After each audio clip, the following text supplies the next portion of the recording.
Hey guys, Brent Campbell again. First of all, I'm in my brother's garage right now, and I've been itching to make a video since I got here. So we're in Georgia. I'm sitting next to David's M2 CS, one of 2,000 ever made, one of 500 in the US, and then his Polaris Slingshot, which is like a three-wheel motorcycle. I'm looking at the tire here on the back. It's a 305/30 R20. It's like a Countach tire or something like that. Anyway, he's got some cool toys. Anybody who's watched my channel knows that I bought my brother's E46 M3 in 2011 when he bought his E60 M5. 3 years later, he called me up basically in the same way, saying, hey, my M5 is yours if you want it. And I wasn't about to sell the M3, but I did need a bigger car because I had 2 kids, and riding around with my wife and my kids, it was getting really cramped in the M3. So as far as I was concerned, the M5 is basically the same price as a loaded Camry, so it was kind of an easy decision to make. After he got the M5, he got his M4, and then he got his first M2, and then he got his second M2 competition, and now he's got this M2 CS. At the end of the day, what he wants to do is get back to the same experience he had when we were kids and our neighbor's go-kart. The feeling that you have from being able to throw the thing around, he first experienced in my buddy Wyatt's E30 325 IS, which in a lot of ways is a better car than the E30 M3. And so he's always trying to get back to that. And E46 M3 did a good job of that. But this thing takes it to a whole nother level. And if you want to take that formula even farther, the Polaris Slingshot will get you there for a lot less money. It occurred to me as I was driving down here the other night that this is my 23rd trip home to see Mom for Christmas. Sharing this with Mom right after we got here, without skipping a beat, she immediately said, well, you are the one who moved away, Brent. Fair enough. I absolutely hate travel around Christmas. The weather is frequently bad, and this disrupts everything. And many million people in America and the rest of the world are all traveling at the exact same time. It's madness. Traffic around the cities is awful, airports are stressful, and many among us don't deal with it well. And meanwhile, airlines charge an arm and a leg for the privilege of being carted around like cattle. So since the pandemic, we just drive the 867-mile journey each way in the beast. It's fun, and there's much less stress this way. Far more comfortable too, and way cheaper if you don't consider the maintenance that needs to be done on the M5, but truth be told, that's gotta be done anyway. In this magical land, Germany, they have a high-speed road system called the Autobahn, where amazingly, word is all drivers comply with the rules. Right lane for cruising, left lane for passing. Since everyone adheres to this, the roads are much safer and more efficient than here in the States. In the States, the interstate is a clogged mess. From conversations I've had with certain non-car enthusiasts, I gather that some feel it's somehow their duty to enforce speed laws by getting in the left lane, driving the speed limit, and staying in the left lane. And when they do this, other cars are forced to go slower than that. And oftentimes I'll find that you've got 2 cars going the same speed in parallel, which makes it impossible for other drivers to pass, much as they try.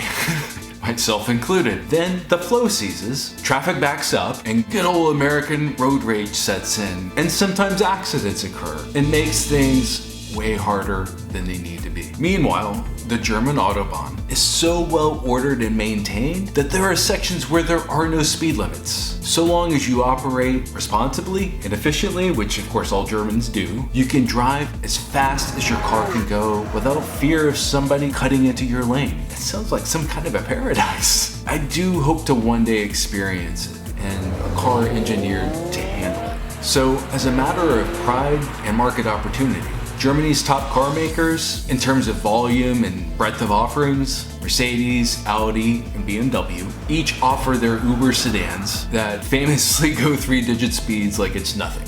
Most, however, are electronically limited to 155 miles an hour, but not this one. In the early aughts, BMW went crazy with the S85 V10 and created a sensible seeming sedan that can competently cruise at over 200 miles an hour. It's remarkable how solid they are at speed. It's what they're engineered to do after all, because they're actually used for that in Germany. It's hard to fathom that if you're from the US. Yet on days like these, it's fantastic to be behind the wheel of such a machine. I mean, however fast I drove it, I still wasn't driving it half as fast as it was engineered to go all day long. So to say the least, it feels planted at whatever speed. And when you've got to cover 867 miles in one day, and you've got your most precious cargo in the back seat, it's confidence inspiring. I question whether such a journey is really doable in any other car. I'm really lucky in that way. That said, it feels big and kind of sluggish when you're driving it around town because, as I'm sure you probably know, the engine doesn't really come alive until 3,500, 4,000 RPM, and at that point, you're needing to shift. So you don't really get any sense of the muscle that it has until you're up into the higher RPMs, and you really can't use that kind of power legally unless you're on the open road.